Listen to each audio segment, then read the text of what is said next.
નમસ્કાર, હું દીક્ષિતા પટેલ નર્મદા સમાચારમાં આપનું સ્વાગત છે। સૌપ્રથમ જોઈશું આજના મુખ્ય નર્મદા સમાચાર।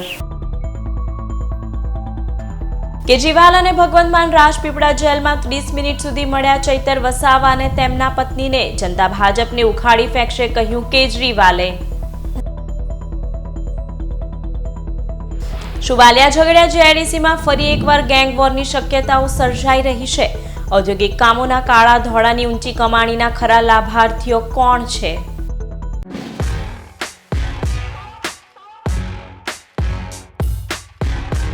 દિલ્હીના મુખ્યમંત્રી આપ સંયોજક અરવિંદ કેજરીવાલ અને પંજાબના મુખ્યમંત્રી ભગવંત માને આજે રાજપીપળા જેલમાં કેદ।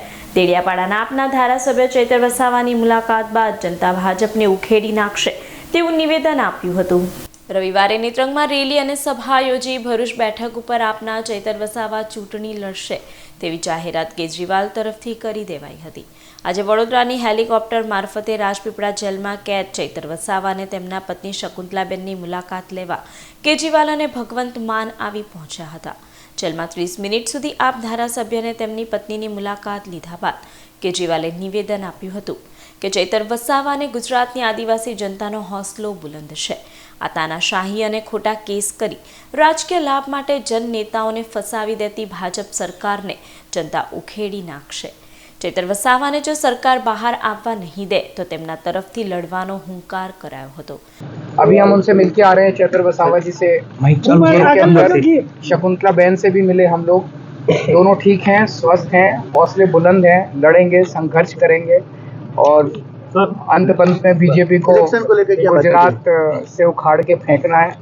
कल हमने ऐलान किया है कि चैतर वसावा भरूच सीट से लोकसभा के लिए लड़ेंगे और अगर वो बाहर आते हैं, हम पूरी कोशिश कर रहे हैं कि सुप्रीम कोर्ट से उनको बेल मिले। उनकी वाइफ की बेल 20 जनवरी को लगी है और उनको भी जल्दी बेल मिले।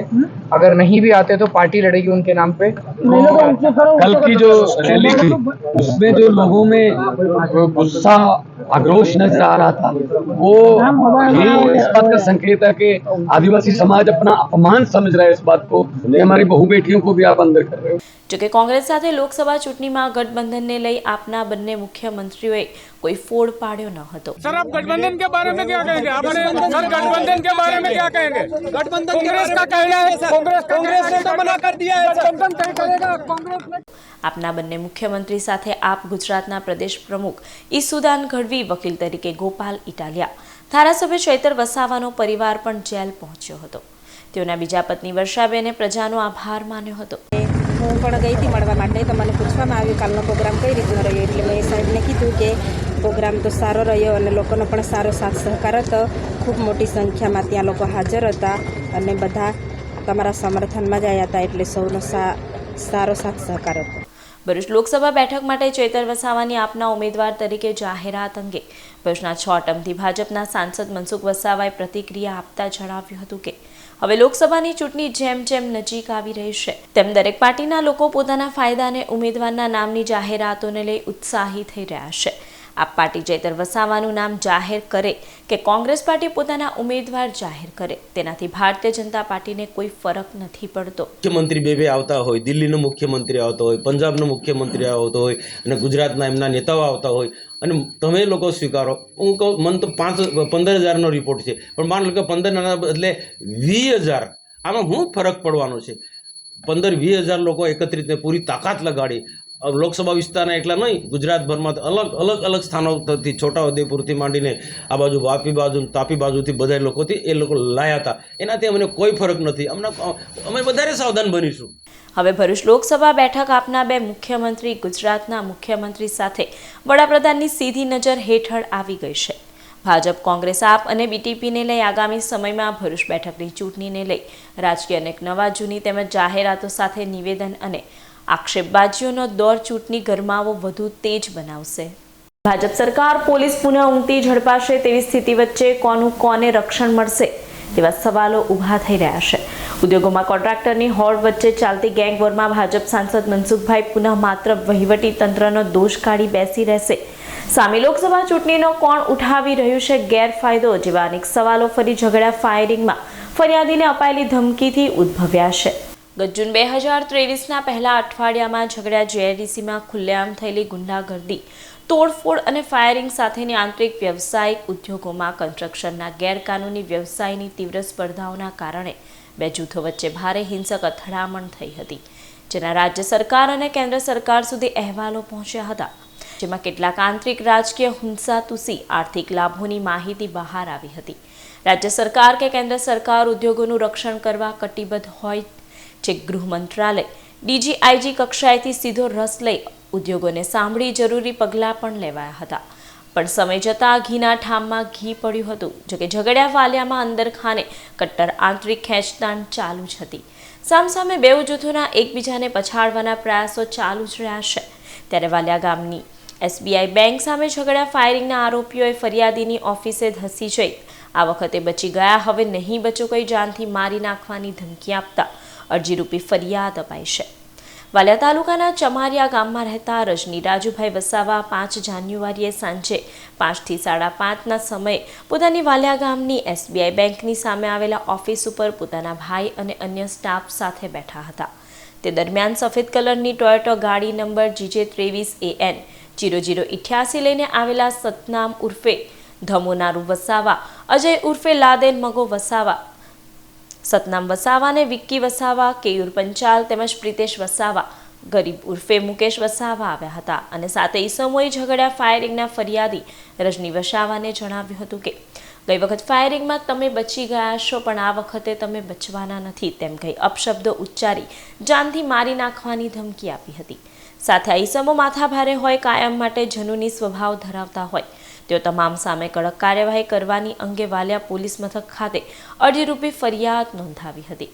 અત્રે ઉલ્લેખનીય છે કે આ માથાભારે તત્વો માથાકૂટ કરતા હોવાનો વિડીયો પણ વાયરલ થયો છે. આમ આદમી પાર્ટી દ્વારા અયોધ્યા પ્રાણ પ્રતિષ્ઠા મહોત્સવ પહેલા ભરૂચ જિલ્લામાં નોનવેજની દુકાનો બંધ કરવા મુદ્દે કલેક્ટરને આવેદનપત્ર પાઠવવામાં આવ્યું હતું. ભરૂચ જિલ્લા કલેક્ટર કચેરી ખાતે આમ આદમી પાર્ટીના શહેર પ્રમુખ આકાશ મોદી સહિતના કાર્યકરોએ એક આવેદનપત્ર પાઠવવામાં આવ્યું હતું, જેમાં જણાવ્યા અનુસાર આગામી પોષ સુદ 12 વિક્રમ સંવત 2080 સોમવાર તારીખ 22મી જાન્યુઆરી 2024ના શુભ દિવસે અયોધ્યામાં રામ મંદિરના પ્રાણ પ્રતિષ્ઠા મહોત્સવ યોજાશે. સમગ્ર ભારતના સનાતની નાગરિકો દ્વારા ભજન, કીર્તન, આરતી, પૂજા પાઠ, જાપ, રામ રક્ષા સ્ત્રોત, હનુમાન ચાલીસા તેમજ સુંદરકાંડથી સમગ્ર ભારતનું આખું વાતાવરણ સાત્વિક, ભક્તિમય તેમજ રામમય બની જશે.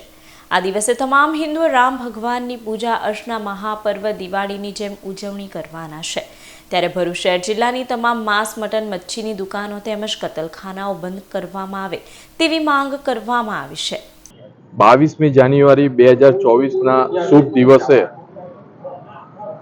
આપના પ્રભુ શ્રી રામ લલ્લાનું 12 સ્વરૂપ નૂતન રીતે શ્રી રામ જન્મભૂમિ અયોધ્યા પર તેના ભૂતર ગર્ભગૃહમાં પ્રાણ પ્રતિષ્ઠા થવાની હોય, રામ ભગવાન બિરાજમાન થવાના હોય, જેથી સમગ્ર ભારતમાં, સમગ્ર ગુજરાતમાં તેમજ આપણા ભરૂચમાં ભવ્ય ઉજવણી થશે, ઉજવણીનો માહોલ જશે, એક ભવ્ય મહોત્સવ જેવું થશે.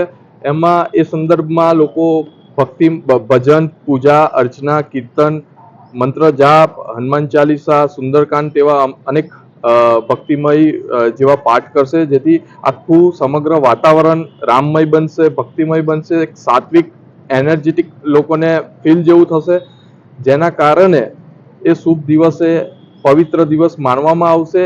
એ દિવસે અમારી એક કલેક્ટરને સૂચન છે અને એક વિનંતી છે કે આ પવિત્ર દિવસે ભરૂચ જિલ્લાના તમામ નોનવેજની દુકાનો અને કતલખાના એ પવિત્ર દિવસે બંધ રાખવામાં આવે. ભરૂચ રેલવે સ્ટેશનની હદમાં અંકલેશ્વર પાસે કોચીવલી એક્સપ્રેસ ટ્રેનમાં સૂઈ ગયેલ ઇસરોના ટેકનિશિયનનો કિંમતી સામાન મળી 51,000થી વધુના મુદ્દામાલની ચોરી કરી અજાણ્યા ચોરીસમ ફરાર થઈ ગયો હતો. મૂળ કેરલા અને હાલ અમદાવાદ ખાતે ઇસરો કોલોની ખાતે રહેતા સનાકા કુમાર શિશુપાલન ગત તારીખ 5મી જાન્યુઆરીના રોજ અમદાવાદ રેલવે સ્ટેશનથી કોચીવલી એક્સપ્રેસ ટ્રેનમાં સવાર થઈ પોતાના વતન ખાતે જઈ રહ્યા હતા. તે દરમિયાન તેઓ ટ્રેનમાં પોતાની સીટ નીચે બેગ મૂકી સૂઈ ગયા હતા. તે દરમિયાન ભરૂચ રેલવે સ્ટેશનની હદમાં અંકલેશ્વર પાસે ઇસરોના ટેકનિશિયનની ઊંઘનો લાભ લઈ અજાણ્યા ઈસમો બેગમાં રહેલ ઘડિયાળ, સોનાની વીંટી અને કપડાં સહિત 51,000નો મુદ્દામાલ ચોરી કરી ફરાર થઈ ગયા હતા. ચોરી અંગે ભરૂચ રેલવે પોલીસે ગુનો નોંધી તપાસ હાથ ધરી છે. ભરૂચના ચાવજ ગામની રંગસિટી ફ્લેટ અને રંગસિટી સોસાયટી ખાતે સંગીતમય સુંદરકાંડ પાઠનું આયોજન કરવામાં આવ્યું છે. સનાતન હિન્દુ ધર્મના પ્રતિક અયોધ્યા ખાતે ભગવાન રામના મંદિરના પુનઃ પ્રાણ પ્રતિષ્ઠા મહોત્સવ નિમિત્તે તારીખ 13મી જાન્યુઆરી શનિવારના રોજ સાંજે 4 કલાકે ભરૂચના ચાવજ ગામની રંગસિટી ફ્લેટ અને રંગસિટી સોસાયટી ખાતે સંગીતમય સુંદરકાંડ પાઠનું આયોજન કરવામાં આવ્યું છે. જે ધાર્મિક કાર્યક્રમનો લાભ લેવા ધર્મપ્રેમી જનતાને નિમંત્રણ પાઠવવામાં આવ્યું છે. ભારત પેટ્રોલિયમ અને નબીપુર સાર્વજનિક હોસ્પિટલ ટ્રસ્ટ દ્વારા ટ્રક ડ્રાઈવર અને ક્લીનરો માટે ભરૂચ નેશનલ હાઈવે પર આવેલા અસુરિયા ગામ સ્થિત હોટલ શિવકૃપા ખાતે મેડિકલ કેમ્પ યોજાયો હતો, જેમાં નબીપુર હોસ્પિટલના ડોક્ટર જિગીશા ચોકસીએ ટ્રક ડ્રાઈવર અને ક્લીનરોનું ચેકઅપ કરી નિદાન કરવામાં આવ્યું હતું. આ મેડિકલ કેમ્પમાં નબીપુર હોસ્પિટલનો સ્ટાફ અને ભારત પેટ્રોલિયમના અધિકારીઓ ઉપસ્થિત રહ્યા હતા. અંકલેશ્વરના બિસ્માર પિરામણ માર્ગની દુર્દશા ઉપર નાની બાળકીએ નિબંધ બોલી હોવાનો વિડીયો વાયરલ થયો હતો. છેલ્લા ઘણા સમયથી અંકલેશ્વરના પિરામણ નાકાથી લઈ વાલિયા ચોકડી સ્થિત હવા મહેલ સુધીનો માર્ગ અત્યંત બિસ્માર બન્યો છે. જે માર્ગને લઈ કોંગ્રેસ પક્ષ અને સ્થાનિકોએ માર્ગ અને મકાન વિભાગની કચેરીમાં રજૂઆત કરી છે, જે બાદ માર્ગ સમારકામ માટે મંજૂર કરવામાં આવ્યો છે, પરંતુ તંત્ર દ્વારા હજી સુધી કામગીરી હાથ નહીં ધરતા વાહન ચાલકો સહિત સ્થાનિકો હેરાન પરેશાન થઈ રહ્યા છે. તેવામાં તંત્રની આંખો ઉઘડે તેવો વિડીયો સોશિયલ મીડિયામાં વાયરલ થયો છે. અંકલેશ્વરના કેશવ પાર્કમાં રહેતી યશ્રી પટેલ નામની બાળકીએ બિસ્માર પિરામણના માર્ગ ઉપર નિબંધ બોલી રોડની દુર્દશા વર્ણવી હતી. मैं हूँ एक सड़क छिंदवाड़ा से पिरामण तक की सड़क पर अफसोस मेरे ऊपर बहुत सारे गड्ढे और धूल मिट्टी है. मेरे ऊपर से आने जाने वाले लोग मुंह पर कपड़ा या मास्क लगा कर जाते हैं. बच्चे भी बोलते हैं यहाँ मून पर है. क्या मैं इतनी भूली हूँ? अगर ना तो प्लीज आप अधिकारियों से बोलकर मेरी मरम्मत करवा दो. Thank you. ભરૂચ અંકલેશ્વર જૂના નેશનલ હાઈવે ઉપર છાપરા પાટિયા પાસે ગત રાત્રે માર્ગ ઓળંગી રહેલ નીલગાયને અજાણ્યા વાહન ચાલકે ટક્કર મારતા ઈજાઓ પહોંચી હતી. ગતરોજ રાતના સમયે એક નીલગાય ભરૂચ અંકલેશ્વર જૂના નેશનલ હાઈવે ઉપર છાપરા પાટિયા પાસેથી માર્ગ ઓળંગી રહી હતી. તે દરમિયાન પૂરપાટ ઝડપે ધસી આવેલ અજાણ્યા વાહન ચાલકે નીલગાયને ટક્કર મારતા તેને મુખના ભાગે ઈજાઓ પહોંચી હતી. અકસ્માતના પગલે રાહદારીઓના ટોળા એકત્ર થયા હતા. આ ઘટનાની જાણ વન વિભાગને થતાં વન વિભાગની ટીમ અને દયા ફાઉન્ડેશન ગ્રુપની ટીમ ઘટના સ્થળે દોડી આવી હતી. ઈજાઓના પગલે ગભરાઈ ગયેલ ગાય ઝાડીઓમાં જતી રહી હતી, જેની શોધખોળ વન વિભાગની ટીમે હાથ ધરી છે.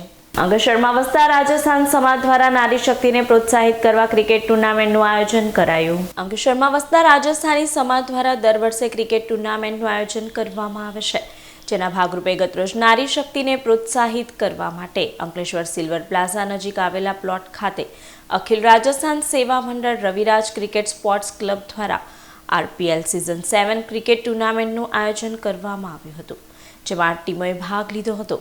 જે તમામ ટીમોમાં એક ટીમમાં એક દીકરીને રમાડવામાં આવી હતી. આ ક્રિકેટ ટુર્નામેન્ટમાં અંકલેશ્વર નગરપાલિકા પ્રમુખ લલિતાબેન રાજપુરોહિત અને સમાજના આગેવાનો અને મહેમાનોનું વિશેષ પાઘડી પહેરાવી સન્માન કર્યું હતું.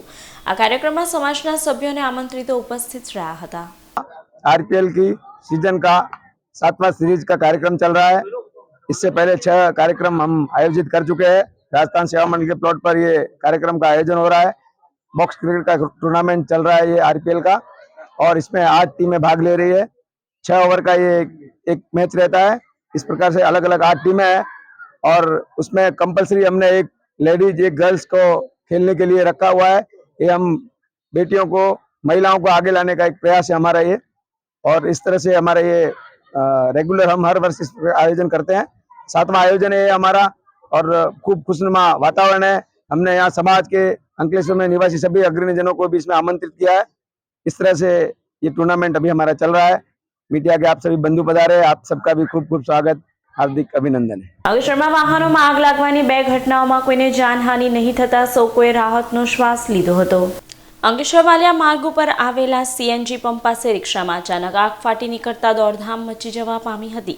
આગના પગલે રાહદારીઓ પંપના કર્મચારીઓ દોડી આવ્યા હતા અને સમય સૂચકતા વાપરી સમયસર આગ ઉપર કાબુ મેળવી લીધો હતો. જોકે સદનસીબે રિક્ષા પંપની બહાર હોવાથી મોટી હોનારત થતા અટકી હતી.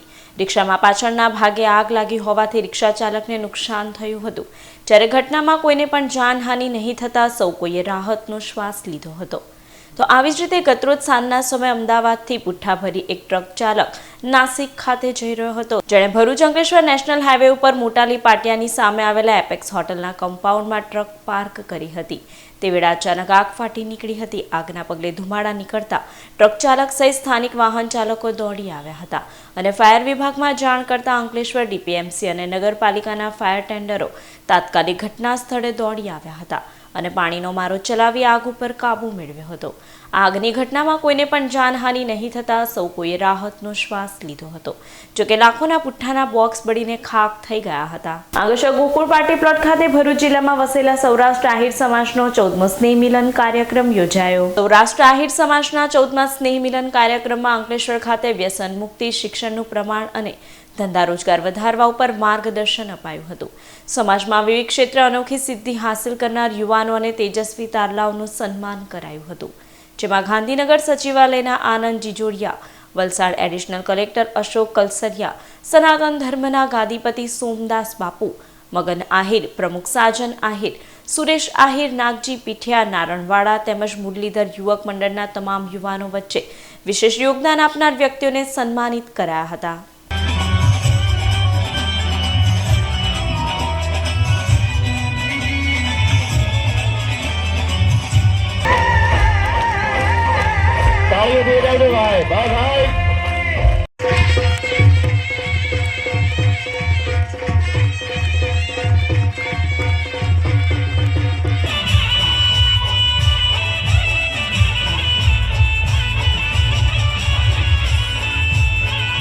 અંકલેશ્વર ભરૂચ ખાતે 14મું અમારું સ્નેહ મિલન થઈ રહ્યું હતું.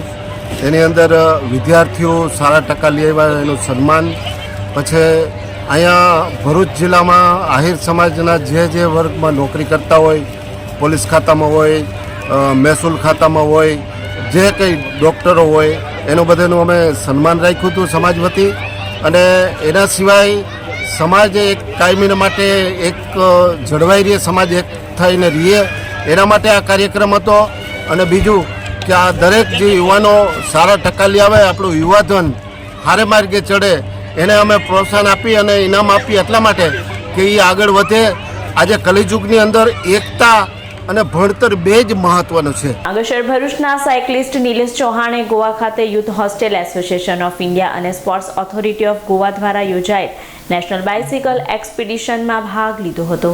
30મી ડિસેમ્બરથી 5મી જાન્યુઆરી સુધી youth hostel association of India અને સ્પોર્ટ્સ ઓથોરિટી ઓફ ગોવા દ્વારા નેશનલ બાઇસિકલ એક્સપિડિશનનું આયોજન કરવામાં આવ્યું હતું, જેમાં દેશભરમાંથી વિવિધ સાયકલિસ્ટોએ ઉત્સાહભેર ભાગ લીધો હતો. આ સ્પર્ધામાં અંકલેશ્વર ભરૂચના સાયકલિસ્ટ નિલેશ ચૌહાણે પણ ભાગ લીધો હતો. આ સ્પર્ધામાં નેશનલ બાઇસિકલ એક્સપિડિશન સફળતાપૂર્વક પૂર્ણ કરનાર સાયકલિસ્ટ નિલેશ ચૌહાણને યુથ હોસ્ટેલ ઓફ ઇન્ડિયા તરફથી પ્રોત્સાહિત કરવા માટે સર્ટિફિકેટ એનાયત કરવામાં આવ્યું હતું. જ્યારે નિલેશ ચૌહાણે 7મી જાન્યુઆરીના રોજ આઈ હેલ્પ ફાઉન્ડેશન દ્વારા ગોવા ખાતે યોજાયેલા મેરેથોન દોડમાં પણ ભાગ લીધો હતો, જેને રનિંગ મેડલ અને સર્ટિફિકેટ પણ આપવામાં આવ્યું હતું. અંકલેશ્વર શહેર ડિવિઝન પોલીસે નવા દીવા ગામના સ્કૂલ ફળિયામાંથી જુગાર રમતા 3 જુગારીયાઓને 31,000ના મુદ્દામાલ સાથે ઝડપી પાડ્યા હતા. અંકલેશ્વરના નવા દીવા ગામના સ્કૂલ ફળિયામાં પંચાયતની સામે એક ઘરના વાડાની ખુલ્લી જગ્યામાં જુગારધામ ચાલી રહ્યું છે, જેવી બાતમીના આધારે અંકલેશ્વર શહેર એ ડિવિઝન પોલીસે દરોડા પાડ્યા હતા. પોલીસે સ્થળ પરથી રોકડા 18,000 અને 3 મોબાઈલ ફોન મળી કુલ 31,000થી વધુનો મુદ્દામાલ કબજે કર્યો હતો અને ગામના જુગારી વિશાલ ઉર્ફે મંછો ચંપક વસાવા, જયેશ ઉર્ફે જયલો વસાવા અને કિશન વસાવાને ઝડપી પાડ્યો હતો.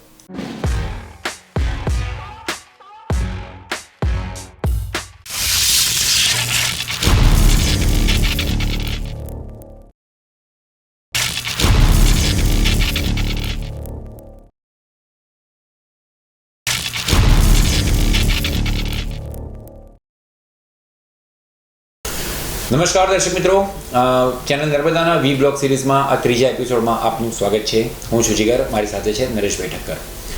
મિત્રો, આપણે વાત કરી રહ્યા છીએ ભરૂચની વૈભવી RS દલાલ હાઈસ્કૂલ, તેની જે વૈભવી એનો જે ભૂતકાળ હતો અને અત્યારે હાલ એનો જે અધોગતિ થઈ છે તે બાબતમાં. પ્રથમ 2 એપિસોડમાં આપણે શાળાનો ઇતિહાસ જોયો અને જે સ્થાનિક નેતાગીરીના કારણે શાળાની જે હાલત ધીરે ધીરે થઈ છે એ બાબતમાં આપણે ચર્ચા કરી. આજરોજ આ એપિસોડમાં આપણે વાત કરીશું કે ટ્રસ્ટ દ્વારા આ શાળાને બચાવવા માટે લીગલ, ગાંધીનગર, હાઈકોર્ટ આ બધા ફેક્ટર્સને કેમ વચ્ચે ઇન્ક્લુડ કરવા પડ્યા. તો આ બાબતે હું નરેશભાઈને કહીશ કે થોડો પ્રકાશ મૂકે. જીગરભાઈ, જ્યારે સંચાલક મંડળ એટલે નર્મદા એજ્યુકેશન એન્ડ વેલફેર ટ્રસ્ટને આ શાળાનું સંચાલન સોંપવામાં આવ્યું ત્યારે કેટલીક 26-27 શરતો હતી સરકારના નીતિ નિયમો પ્રમાણે કે અમારે એનું રિઝલ્ટ અપડેટ કરવાનું હતું, જે બિલકુલ શૂન્ય. આપને જાણીને આશ્ચર્ય થશે કે 0% રિઝલ્ટ હતું RS દલાલનું. એને અમારે ઉપર લઈ જવાનું હતું, સંખ્યા અમારે વધારવાની હતી. એ ક્રમશઃ અમે બીજા વર્ષે વધારી. બીજા વર્ષનો અમારો અનુભવ બહુ જ ખરાબ રહ્યો. અમે આજ દિન સુધી, આજે 8 થી 9 વર્ષ નર્મદા એજ્યુકેશન વેલફેર ટ્રસ્ટને RS દલાલ સંચાલન કર્યાને થયા. એક પણ રૂપિયો કોઈ પણ વિદ્યાર્થી પાસેથી નથી લીધો. અમને શરતે જે શરતોએ સંસ્થા આપવામાં આવેલી, કારણ કે આમાં એક વસ્તુ મને ક્લિયર કરવા દો કે સરકાર હસ્તક હતી શાળા, અને સરકાર હસ્તકમાં જ જ્યારે જે કોઈ શાળાનું પરિણામ શૂન્ય થઈ ગયું હોય, કારણ કે સરકારનો નિયમ હોય કે જો પરિણામ સારું ન આવે તો ગ્રાન્ટ કટ આપવામાં આવે. પણ સરકારના પોતાના જ સંચાલન અને શાસનમાં જો કોઈ શાળાનું પરિણામ શૂન્ય થયું હોય તો ગ્રાન્ટ કટ કોને આપે? એટલે એક શરત અમને એવું આપવામાં આવેલી કે ભાઈ 100% ગ્રાન્ટ આપવાની શરતે આ શાળા ખાનગી ટ્રસ્ટને સોંપવામાં આવે છે.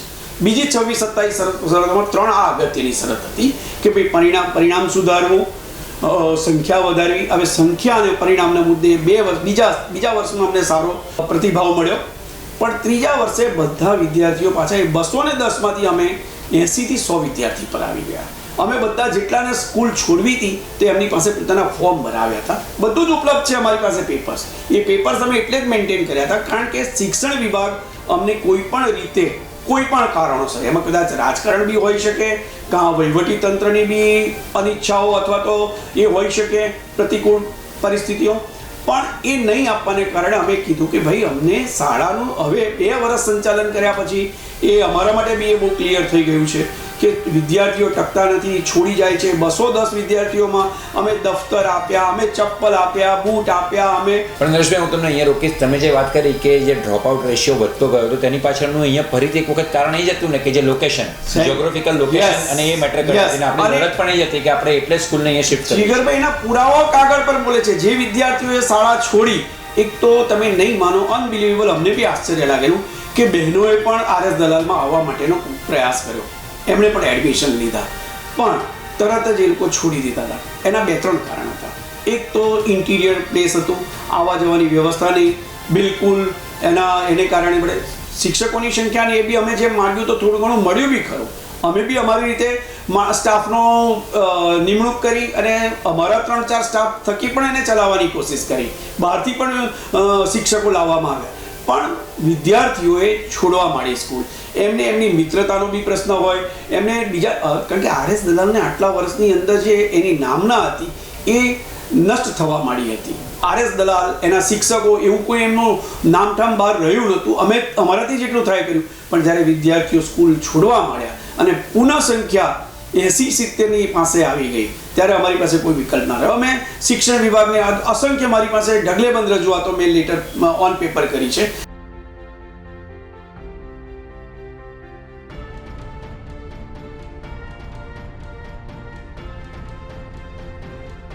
કે ભાઈ અમને શાળાનું સ્થળાંતરણ કરવાની પરમિશન આપો, આ શાળાને ટકાવવી જરૂરી છે. અને બીજું સૌથી મોટું ઇમ્પોર્ટન્ટ કે જો વિદ્યાર્થીઓ ના થવાના હોય, અમારે વિદ્યાર્થીઓ લેવા માટે અનેક સ્કૂલો પર દોડવું પડે, સ્ટાફને મોકલવા પડે, અને એ વિદ્યાર્થીઓ આવીને ટકતા ના હોય તો શાળા કેવી રીતે ટકે? જીગરભાઈ, એટલે અમે સૌથી પહેલો પ્રયાસ કર્યો છે, કીધું કે ભાઈ અમને આ જ શાળા માટે બનાવેલું હોસ્ટેલ ગ્રાઉન્ડનું 2.5 એકરની જે જગ્યા છે ત્યાં બિલકુલ નકામી પડેલી સ્થળ ઉપર શાળા સ્થળાંતર કરવા માટે એમની પરમિશન આપી. તેમાં જે હોસ્ટેલ ગ્રાઉન્ડનું જે રમતનું મેદાન છે તેને ક્યાંય ડિસ્ટર્બ કરવાનું નહોતું.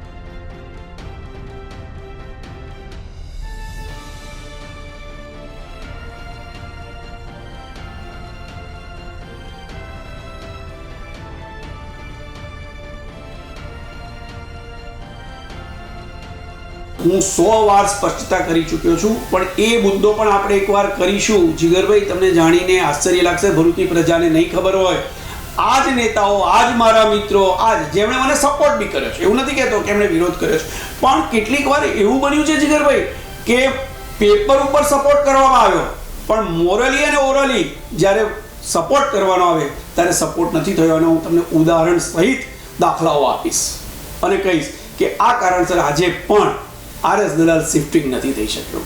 ભૂમિપૂજન થઈ જાય, ભૂમિપૂજન કરી જાય, કેબિનેટ શિક્ષણ મંત્રી કહીએ એ પંડિત ઓમકારનાથમાં કહે કે અમે પેપર્સ લઈને આવ્યા છે, અમે આ કર્યું છે, અને પછી ના થાય.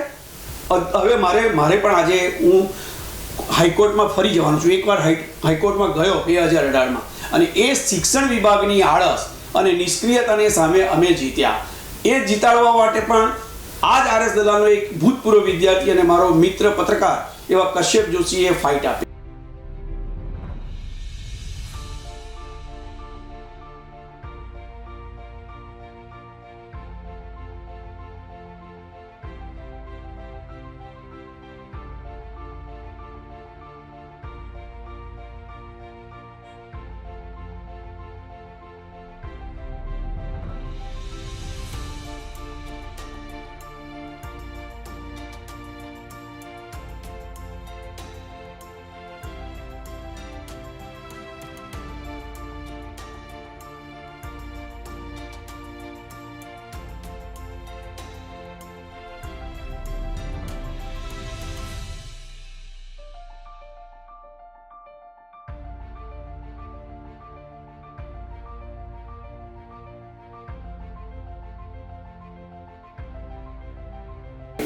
અમે ₹1 ખર્ચીને હાઈકોર્ટમાં જઈને ન્યાય માંગ્યો. સાહેબ, ત્યાં બી સરકારે પહેલા બહુ સાનુકૂળ પ્રતિભાવ નહીં આપ્યો, પણ એક શ્રેષ્ઠ જજ મળ્યા જેમને ન્યાય આપવાની નીતિ હતી, નિયત હતી, અને એમણે કન્ટેમ્પ્ટ કરી. અમે શિક્ષણ વિભાગ તરફથી કોઈ જવાબ નહોતો અપાતો આ સંસ્થા બચાવવા માટે.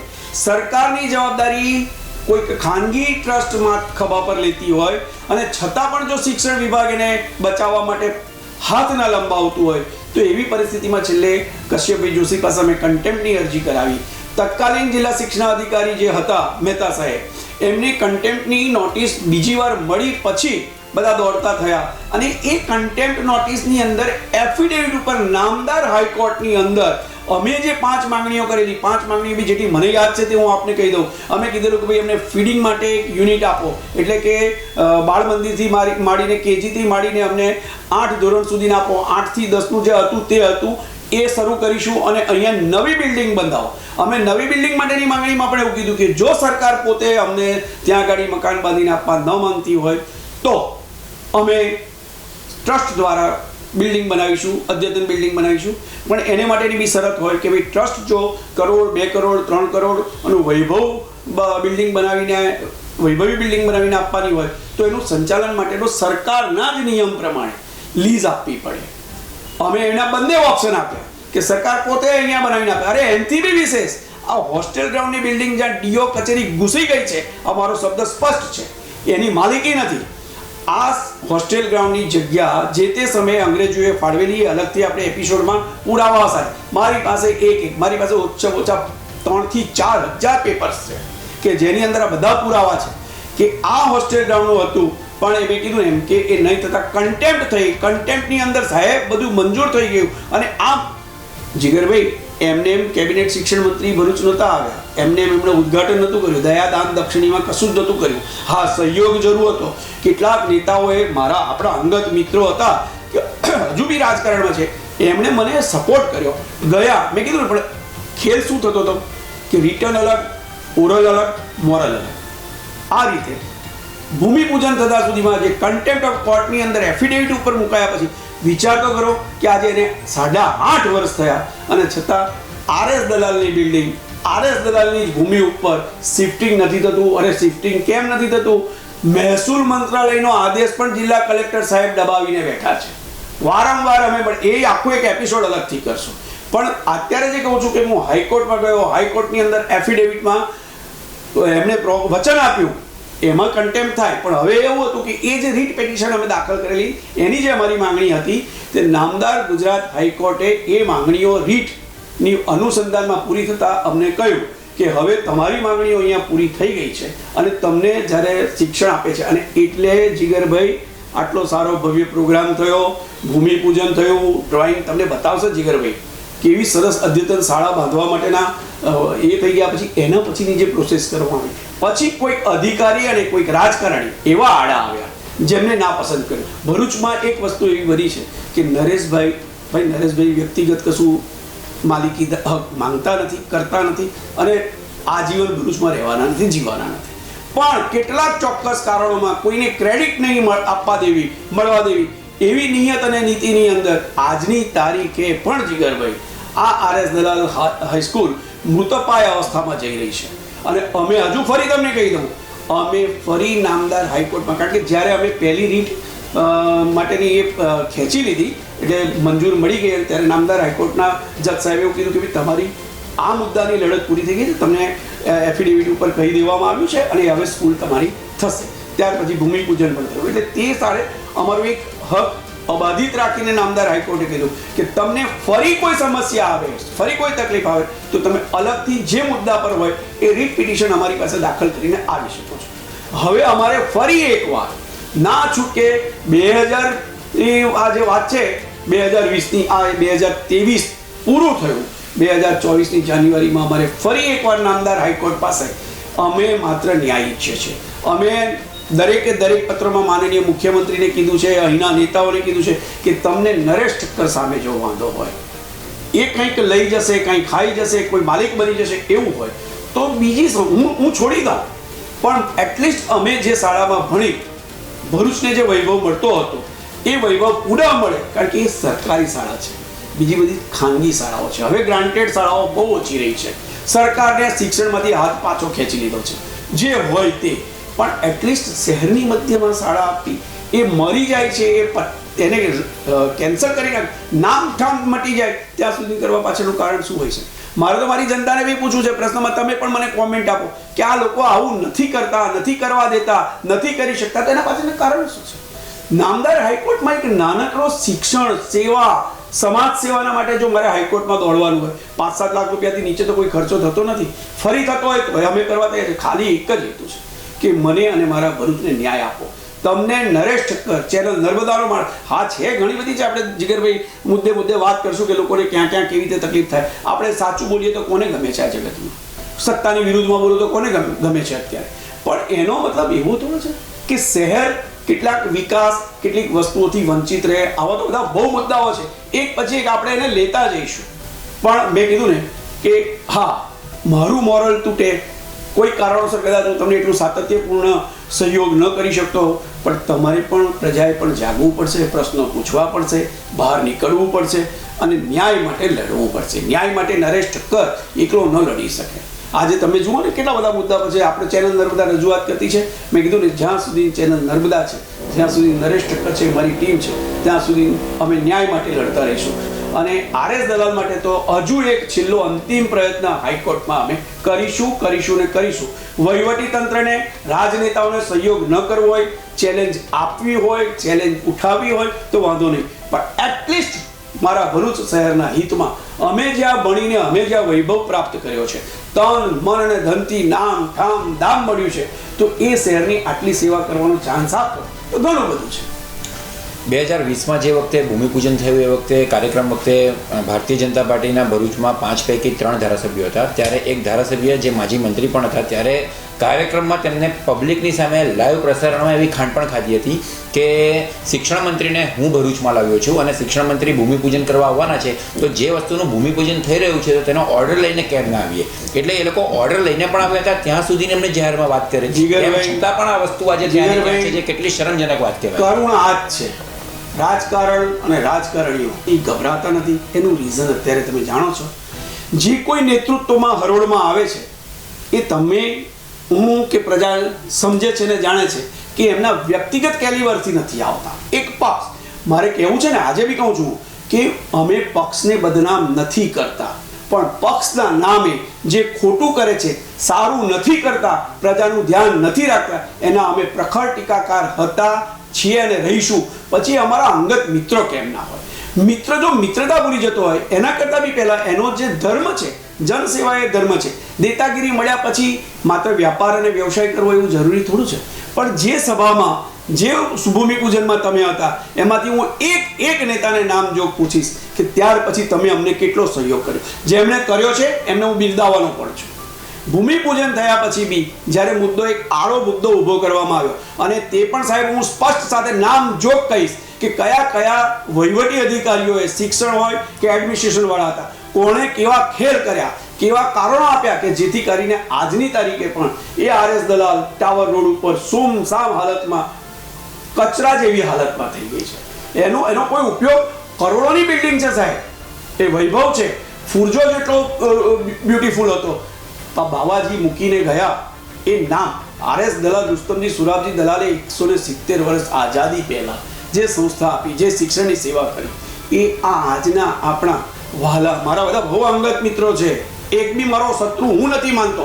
એ લોકો માનતા હોય તો અમે આવીને, મેં તો આપણે કીધું આ દિવાળી વખતે ના કીધું કે ભાઈ તમે નરેન્દ્રભાઈ મોદી માટે, એમણે જે કંઈક મોદી સાહેબ અને શાહ સાહેબે શું નથી કર્યું દેશ માટે, ઘણું બધું કર્યું, તમે એમની ઉજવણીઓ કરો છો જીગરભાઈ, પણ ભરૂચ જિલ્લા માટે આ નેતાઓએ શું કર્યું, કેટલું કર્યું, એ પત્રકાર આલમની સાથે ફેસ કરવા તૈયાર છે. આજે બી મારી ચેલેન્જ એઝ ઇટ ઇઝ છે કે આવો, બેસો, પ્રેસ કોન્ફરન્સ કરો, અમે પૂછીએ, અમે 5 જ જણ રહીશું, તમે 15 જણ રહેજો, પણ શહેર માટે શું કર્યું તમે, એ તો તમારે જવાબ આજે નહીં તો કાલે આપવો પડશે. આજે મોદી સાહેબ, કમળ, શાહ સાહેબ, રાજ્ય સરકાર, ભૂપેન્દ્રભાઈ, આ બધાના સારા કામોથી તમે ટકી જાઓ છો, પણ જે દિવસે એ પડદો ઉંચકાયો અથવા તો એ ધોવાણ થયું, એ ધોવાણ કદાચ અહીંના સ્થાનિક નેતાઓને કરશે. મારો બીજો એક એપિસોડ આવે છે કે ભરૂચ જિલ્લાની આ પરિસ્થિતિ માટે જવાબદાર ભાજપને નુકસાન કરનારા કોણ. ભાજપને સાહેબ, ભાજપ નુકસાન નથી કરતું, ભાજપના જ કેટલાક અયોગ્ય અથવા તો બિન સહાયક જે કંઈ હોય એ લોકોને કારણે થાય. આપણે બધા જોડે વ્યક્તિગત ચર્ચા કરવા તૈયાર છે, આવે 1 to 1 બેસે, વાત કરે, જાહેરમાં કરવાની છે પબ્લિકની વચ્ચે, પણ નથી આવતા. કેમ નથી આવતા જીગરભાઈ? આજ આપણે ચર્ચા ચાલુ રાખીશું અને આવા એપિસોડ જેટલા કરવા પડતા હશે એટલા કરીશું. પણ દલાલનો મુદ્દો તો જ્યાં સુધી તેનો નિર્ણય નહીં આવે તો હું ફરી એકવાર નામદાર હાઈકોર્ટમાં પ્રાર્થના લઈને જઈશ. જેટલો ખર્ચો થશે એ ઇન્ડિવિજ્યુઅલ ટ્રસ્ટનો નહીં હોય, નરેશ ઠક્કરનો હશે. દર્શક મિત્રો, આજના એપિસોડ અંગેની જે કંઈ પણ આપની કોમેન્ટ્સ હોય આપ નીચે કોમેન્ટ્સ વિભાગમાં જણાવી શકશો અને મારા ફેસબુક પેજ અને યુટ્યુબ પેજને લાઇક કરશો. ફરીથી એક વખત આવી જ એક હોટ ચર્ચા સાથે આપની સમક્ષ અમે હાજર થઈશું. ત્યાં સુધી અમને રજા આપશો. નમસ્કાર.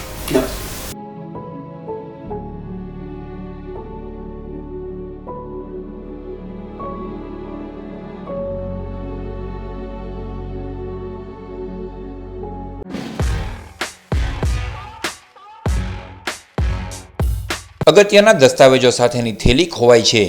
ભરૂચના બંબાખાના વિસ્તારથી ભરૂચના શક્તિનાથ સુધી શાળાના અગત્યના દસ્તાવેજો સાથેની એક થેલી પડી ગયેલ છે. જે કોઈ વ્યક્તિને મળે તેઓએ સંપર્ક કરવો.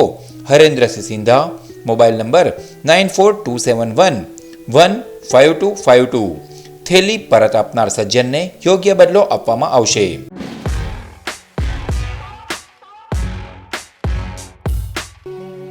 असत्यों थे प्रभु परम सत्य तु लई जा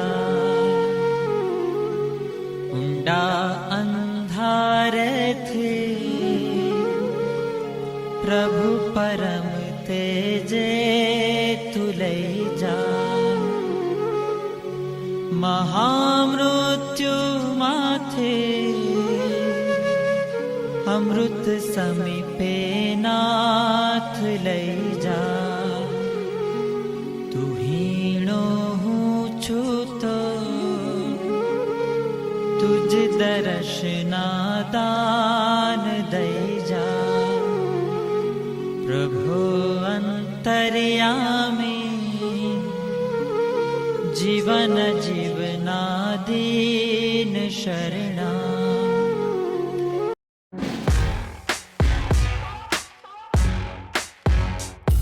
સમાચાર પૂર્ણ કરતા પહેલા એક નજર મુખ્ય સમાચાર પર. કેજરીવાલ અને ભગવંત માન રાજપીપળા જેલમાં 30 મિનિટ સુધી મળ્યા ચૈતર વસાવા અને તેમના પત્નીને. જનતા ભાજપને ઉખાડી ફેંકશે, કહ્યું કેજરીવાલે. શું વાલિયા ઝઘડિયા જીઆઈડીસીમાં ફરી એકવાર ગેંગ વોરની શક્યતાઓ સર્જાઈ રહી છે? ઔદ્યોગિક કામોના કાળા ધોળાની ઊંચી કમાણીના ખરા લાભાર્થીઓ કોણ છે? તો આ હતા અત્યાર સુધીના સમાચાર. નવા સમાચાર સાથે ફરી મળીશું. નમસ્કાર.